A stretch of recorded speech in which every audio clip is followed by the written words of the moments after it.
you? My enemies call me Namor. Welcome to Director's Choice, where we explore some of the most intriguing and fascinating topics in pop culture. In this video, we're going to dive into the world of Marvel Comics and explore the life and times of one of the most interesting characters in the Marvel Universe, Namor, the Submariner. Namor has been around since the golden age of comics and has been a mainstay in the Marvel Universe ever since. He's been both a hero and a villain, and his story is one of the most complex and interesting in all of Marvel Comics. In this video, we're going to look at some of Namor's greatest moments, as well as some of his worst moments. From his role in World War II to his attack on Wakanda, we'll cover it all. We'll also delve into Namor's backstory and explore the psychology behind his behaviors. So, without further ado, let's dive in. Namor, also known as the Submariner, is the prince of the underwater kingdom of Atlantis. He was created by writer-artist Bill Everett and first appeared in Motion Picture Funny's Weekly #1 in 1939, before appearing in Marvel Comics #1 in 1939, making him one of Marvel's oldest characters. Namor's mother was an Atlantean princess, and his father was a human sailor. This hybrid heritage made Namor a unique character with abilities and powers that were different from both humans and Atlanteans. Namor grew up in Atlantis and was trained to be a warrior from a young age. As a young man, Namor discovered the surface world and became embroiled in conflicts between humans and Atlanteans. He fought against both the Nazis and the Allies during World War II and has had many conflicts with other Marvel superheroes over the years. Namor is a complex character with a multifaceted personality. He has been portrayed as both a hero and a villain throughout his comic book history, and his actions are often driven by his sense of duty to his people and his desire to protect Atlantis. At his core, Namor is a proud and hot-tempered character with a strong sense of duty to his people. He has been known to act impulsively and can sometimes be difficult to work with. This volatility has led to conflicts with other superheroes, but it has also made Namor a compelling character with a unique perspective on the world. One of the most interesting aspects of Namor's psychology is his hybrid heritage. As a half-human, half-Atlantean character, Namor often struggles with feelings of alienation and displacement. He is not fully accepted by either humans or Atlanteans, and this has led to a sense of loneliness and isolation. Namor's desire to protect Atlantis is also driven by a deep sense of responsibility.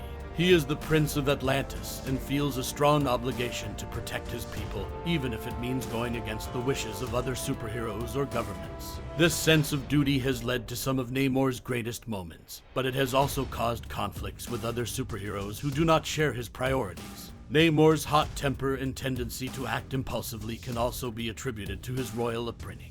As a prince of Atlantis, Namor was taught to be decisive and assertive, and this has led to clashes with other superheroes who may be more cautious or diplomatic in their approach.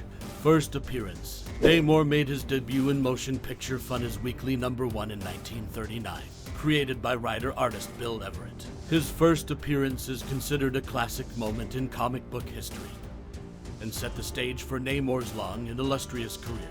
Namor was a key member of the superhero team known as the Invaders, which fought against the Axis powers during World War II. Alongside Captain America, the Human Torch, and others, Namor fought against the Nazis and helped turn the tide of the war.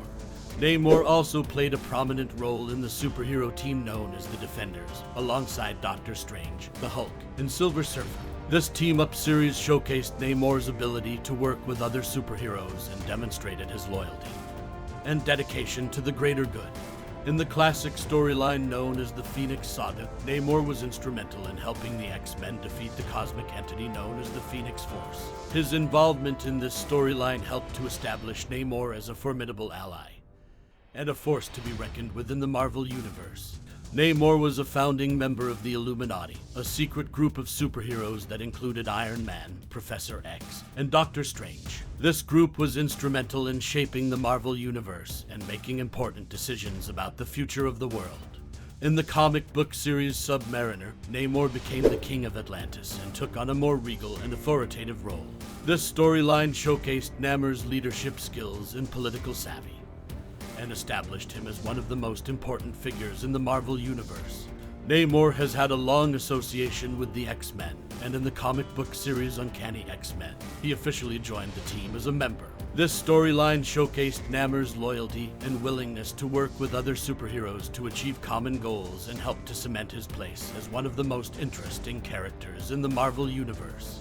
In the Dark Reign storyline, Norman Osborn, a former villain who had become a government official, attempted to take control of Atlantis. Namor resisted Osborn's efforts and ultimately fought back against his regime, demonstrating his courage and determination in the face of adversity. In the Atlantis Attacks storyline, Namor led an effort to rescue his people from a group of villains who had taken over Atlantis. This storyline showcased Namor's compassion and devotion to his kingdom and people and highlighted his ability to lead in times of crisis. Attacking Wakanda. In the Avengers vs. X-Men storyline, Namor led an attack on the African nation of Wakanda, causing significant damage and casualties. This action was viewed by many as a turning point in Namor's character, leading to a rift between him and other superheroes. In the comic book series New Avengers, Namor joined a group of supervillains known as the Cabal, which included Doctor Doom, the Hood, and others. This storyline showcased Namor's willingness to work with villains in disregard for the safety of others, and highlighted his moral ambiguity. In the Marvel Comics Presents storyline, Namor attacked New York City in a fit of rage, causing significant destruction and endangering innocent lives. This action was viewed as a low point in Namor's character, and led to a period of self-reflection and redemption for him.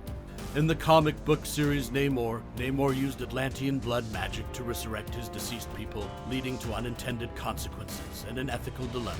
This storyline showcased Namor's willingness to use dark magic to achieve his goals, even if it meant risking the lives of others.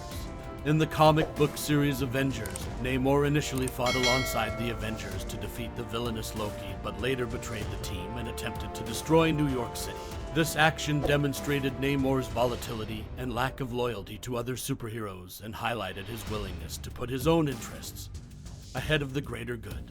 Namor is a complex character who has had both his fair share of triumphs and failures throughout his comic book history. From his role in World War II to his attack on Wakanda, Namor has been a key player in many of the major events in the Marvel Universe. Whether he's been a hero or a villain, Namor has always been a fascinating character with a rich backstory and an intriguing personality. His moral ambiguity and willingness to do whatever it takes to protect his people make him a compelling figure, and his ability to work with other superheroes, as well as his tendency to clash with them, make him a dynamic presence in the Marvel Universe. In the end, it's up to each individual reader to decide whether Namor is a hero or a villain. But regardless of your opinion, there's no denying that he's one of the most interesting characters in all of Marvel Comics. Namor has been both a hero and a villain, and his psychology is multifaceted and complex. Despite his flaws, he has had many great moments in his comic book career, and his unique perspective on the world has made him a compelling and fascinating character. Thank you for watching Doctor's Choice in this video on Namor's greatest and worst moments in the psychology of his behaviors. We hope you enjoyed learning more about this fascinating character and gained a deeper appreciation for his place in the Marvel Universe.